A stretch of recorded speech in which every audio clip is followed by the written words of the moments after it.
राधे राधे। आइए सुनते हैं माँ गंगा की यह कथा। माँ गंगा की पूजा करते समय जरूर सुने यह कथा, मिट जाएंगे सारे पाप। आइए सुनते हैं गंगा सप्तमी की यह कथा। धार्मिक मान्यता है कि गंगा नदी में केवल स्नान करने से व्यक्ति द्वारा किए सभी पाप कट जाते हैं, साथ ही आरोग्यता का वरदान प्राप्त होता है। अतः साधक न केवल गंगा सप्तमी पर बल्कि सामान्य दिनों में भी गंगा स्नान करते हैं।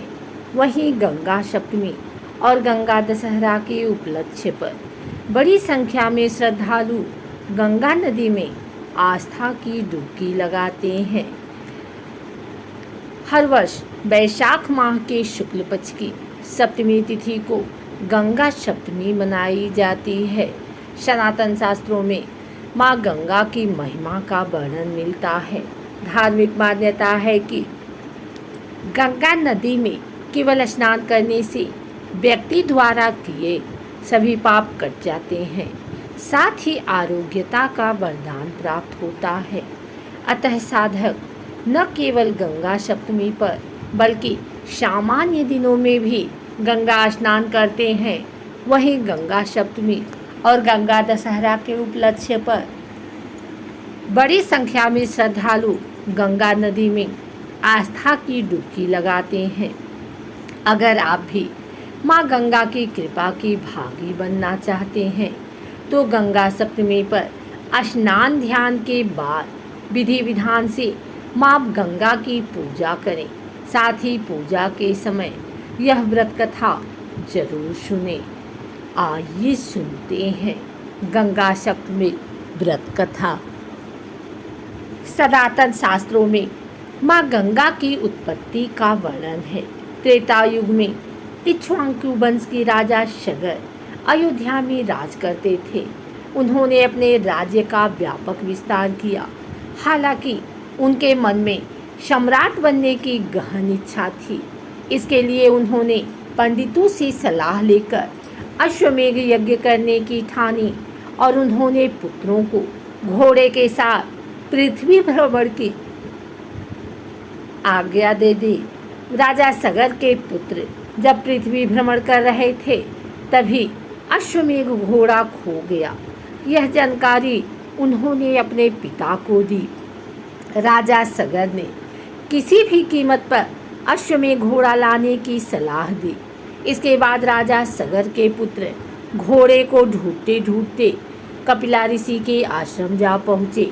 उस स्थान पर घोड़े को बंधा दे उन्हें विश्वास हो गया कि घोड़े की चोरी कपिल ऋषि ने ही की है। राजा सगर के पुत्रों ने कपिल ऋषि को ललकारा और अपमानित भी किया। उस समय कपिल ऋषि क्रोधित हो उठे और तत्क्षण राजा सगर के पुत्रों को भस्म कर दिया। यह जानकारी राजा सगर को हुई। उस समय राजा सगर ने अंशुमन को यह कार्य सौंपा। अंशुमन अश्वमेध घोड़ा लाने में सफल हुआ। साथ ही पितरों को मुझ दिलाने हेतु उपाय भी जाना। उस समय कपिल ऋषि ने कहा, माँ गंगा ही उनके पितरों का उद्धार कर सकती हैं। हालांकि राजा सगर ने अपने पुत्रों को मुझ दिलाने के बजाय अश्वमेध यज्ञ किया। इसके बाद अंशुमन को सत्ता सौंप राजा सगर तपस्या हेतु वन में चले गए। कालांतर में अंशुमन समेत उनके पूर्वजों ने पितरों को उद्धार दिलाने हेतु माँ गंगा की कठोर तपस्या की। इनमें किसी को सफलता नहीं मिली। कालांतर में राजा दिलीप के पुत्र भगीरथ ने राज त्याग कर हिमालय पर माँ गंगा की तपस्या की। भगीरथ को इस कार्य में सफलता मिली। अंततः माँ गंगा धरती पर अवतरित हुई। हालांकि माँ गंगा के वेग को रोकने हेतु भगवान शिव ने अपनी जटाओं में उन्हें समेट लिया। तब भगीरथ ने दोबारा माँ गंगा की तपस्या की। उस समय माँ गंगा ने भगवान शिव की तपस्या करने की सलाह दी। भगवान शिव को प्रसन्न करने के बाद भगीरथ को पितरों को मोक्ष दिलाने में सफलता मिली। इसी समय गंगा के वेग से जन्हू मुनि की यज्ञशाला बह गई। जब जन्हू मुनि ने गंगा नदी अपने में समाहित कर लिया, इस समय भी भगीरथ को जन्हू मुनि की तपस्या करनी पड़ी। तब वैशाख माह के शुक्ल पक्ष के सप्तमी तिथि को जन्हू मुनि ने अपने कानों से गंगा को बाहर निकाला। भगीरथ ने रसातल में जाकर अपने पितरों को उद्धार किया। जब गंगा नदी में राजा सगर के पुत्रों की अस्थि मिली तो उन्हें मोक्ष प्राप्ति हुई। एक और कथा के अनुसार एक बार ब्रह्मा जी ध्यान में लीन थे कि तभी भगवान विष्णु उनके लोक में पहुँचे। तब भगवान विष्णु को देख ब्रह्मा जी ने अपना कमंडल उठाया और कमंडल में रखे साधारण जल से भगवान विष्णु के चरण धोए।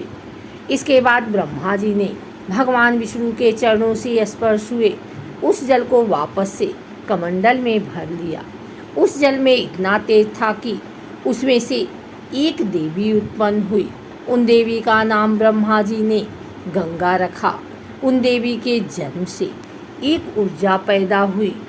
उस ऊर्जा के प्रभाव से ब्रह्मलोक समेत सभी लोकों में मौजूद नकारात्मक शक्तियाँ नष्ट होने लगी। तब भगवान विष्णु ने उन देवी की आराधना कर उन्हें सृष्टि में माँ के रूप में पूजे जाने का वरदान दिया। तभी इस दिन को गंगा सप्तमी के रूप में मनाया जाने लगा। इसके अलावा एक कथा यह भी मिलती है कि इसी दिन माँ गंगा को भगवान शिव की जटाओं में स्थान मिला था।